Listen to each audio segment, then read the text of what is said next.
I used to think these things were coincidences. Stick around. This is about messages from your guardian angels, messages from the other side.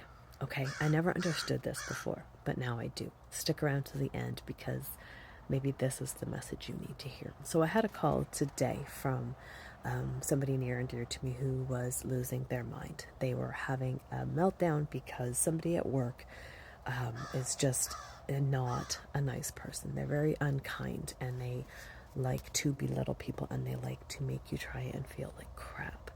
And notice how I said like to try and make you feel. People don't make us feel anyway. We get to choose what we do with what people bring to us and what people say to us. So here's the thing. She was having a meltdown. It was a really bad day. She says, I tried to have a good day. I told nobody was going to take my power, yada, yada, yada. And I'm listening to her and I'm like, cry, let it out, punch the seat, do something. You've got all kinds of this energy inside. So she did all that. And I am thinking, I am so proud of you, A, for stepping away from the situation because she walked out of her place of employment for a few minutes. She said, I got to take a break. She put herself first. Kudos to you. Taking back your control. Take a breath, walk away, pause. So she's sitting in her car, and I said to her, I wanted her to do something. I said, pull your visor down, pull your little sunscreen down there. And I said, open up your mirror. And as she pulled the visor down, wait for it, guys. As she pulled the visor down, a piece of paper, a post-it note, fell.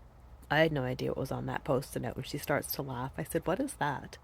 She says, this is a note from an old friend of mine that I used to work with. I said, what does it say?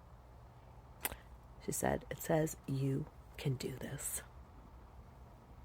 And I got goosebumps. I didn't know that was up there.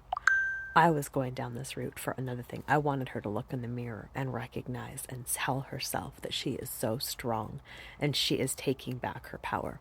Anyways, that little post-it note, that is a message for her.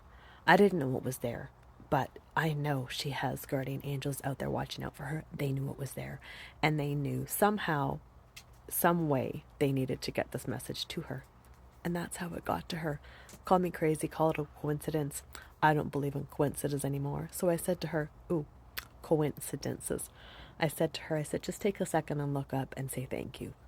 That came from somebody. Somebody is with you. You're not alone. We spent about 5 minutes talking and she got her power back and she carried on. Have a good day. So this is your sign. Be aware of little messages like that. That's how our guardian angels speak to us. Love you guys.